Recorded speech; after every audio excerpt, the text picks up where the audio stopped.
各位同修，各位琴友，各位学琴弟子，大家好。我们现在开始学习我们这个传统丝弦古琴启蒙课程的第一课。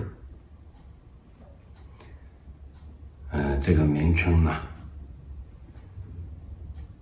很复杂很无奈这个古琴本来呢就叫古琴就行了为什么还要加个传统丝弦古琴呢？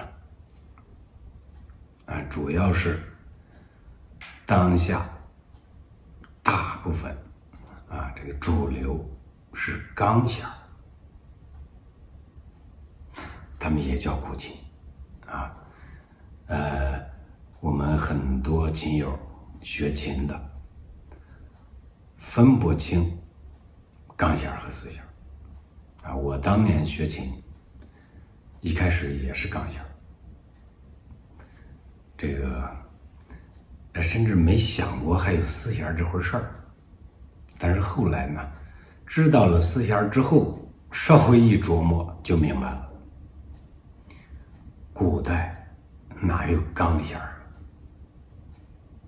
再查一些资料看，自古以来都是丝弦。那么钢弦呢，也就是上世纪60年代70年代才开始的。那在这个时代我们50、60年代的时候上世纪50、60年代的时候，这个古琴呢基本就失传了全国当年有管平湖先生他们呢做了一次普查也就有100-200人能弹古琴这个而且年龄呢都很大了。一直到了这个2008年这奥运会上了一次古琴再加上很多影视剧里边出现古琴当然这个最早比如说像香港的这个《笑傲江湖》小说里边原作里边描述的是古琴，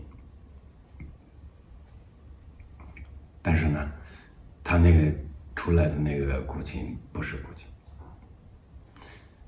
这个配的这个琴的乐曲是古筝，所以说我们你看连这些文化人呢都搞不清这个古筝和古琴的区别，我们普通老百姓就更搞不清楚了等到接触了以后，一上手一见到它就是钢弦你天然的就不会想还有丝弦这回事儿。但是我们学上了之后，我们稍微用点脑子稍微一琢磨，就发现这事儿不对呀是吧？这个古琴嘛是古代的琴是吧？古代是个什么样子？这个琴是个什么样子的呢？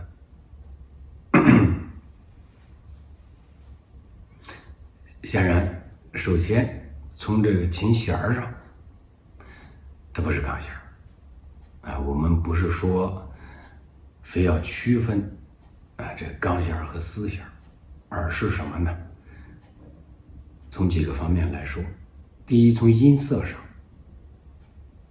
钢弦呢和丝弦完全不同钢弦它有金属音，有轰鸣我们不管是弹琴的手感，还是我们听了以后的这种体验感都不一样跟丝弦完全是两码事。另一方面，我们从法度上来说，那古人讲法度啊，什么是法度呢？阴阳五行，这就是它的法度啊。我们看这7根弦是吧？宫商角徵羽啊，这整个琴呢，是由阴阳五行这种法度来着制的啊。弦儿是丝啊，它对应五行的火啊。那这个琴体啊，主体是木头，是木。那么这个表面呢是气啊，大气，大气是水啊。这大气下面呢是灰胎，瓦灰做的，它属土啊。这上面的这些灰啊，螺垫贝壳做的，它属金啊。你看金木水火土都有了，这个五行。你如果换成钢弦的话呢，钢弦钢丝那种，它属金，没有火呀，是吧？火对应的人体的五脏是心所谓走心的。这个金是走肺的这个没心，这个肺气太旺太多这是我们这个时代的特点。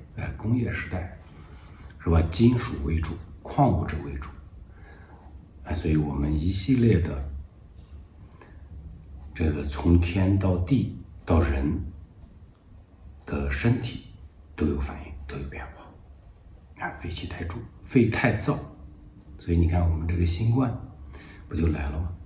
攻击我们的呼吸系统，肺，是吧？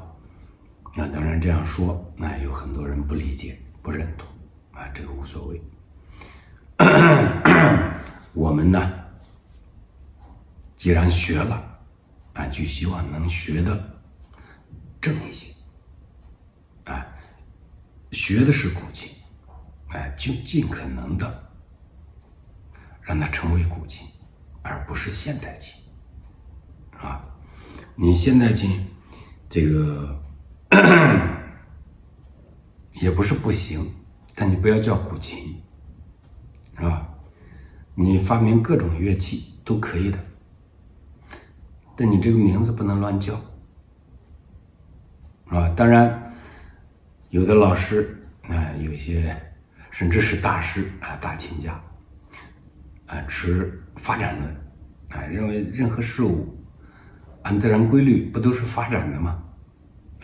我们到了现代了，你还那么泥古拘泥于这个古代，这个思想是不是太僵化了呢？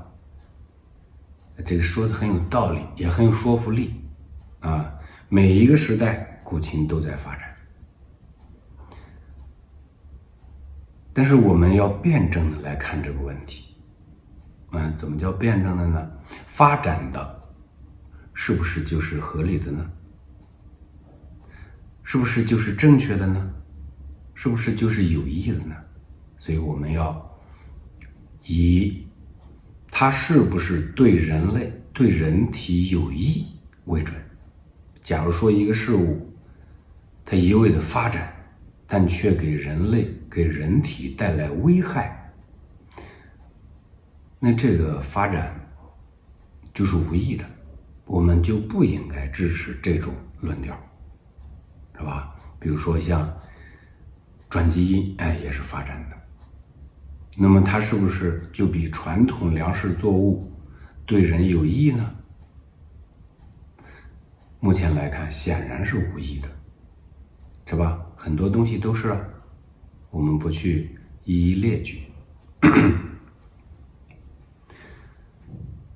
那么我们既然学琴了既然要学真正的古琴，首先我们选择四弦其次我们当代人的理念认为就是这个琴学理念也好，琴乐理念也好，还是音乐理念也好，受西方影响非常大。首先，我们呢已经无意识地认为，这就是音乐。是我们不反对，这是音乐，但音乐和音乐不同啊，是吧？我们接受的西方理念，音乐是干什么的？是吧？它是纵情的，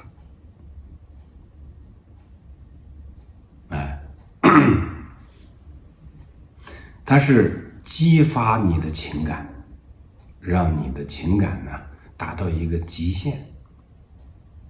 这在我们的传统乐理里边，这就属于淫。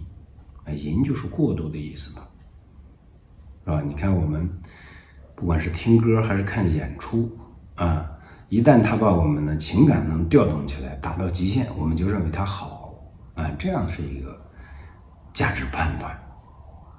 那古人不是这样的呀，古人不是说让你哭啊，是不是让你嗨啊，让你坐不住？不是古人的理念是让你平和。因为我们的这个中国人的系统理论，不管是哪一个行业，都是平和、和平、平和。这个和西方人不一样。第二个呢，他为什么要让情感达到极致呢？极端呢？是吧？因为他这个是向外争，向外求啊，要让大家叫好啊，要表演给别人看，要让大家肯定。这个和我们的动机不同，出发点不同所以呢，我们用这节课来理清楚我们的琴学理念应该是什么样的，我们的方向，学琴的方向应该是什么样的。你要学的是不是真正的古琴？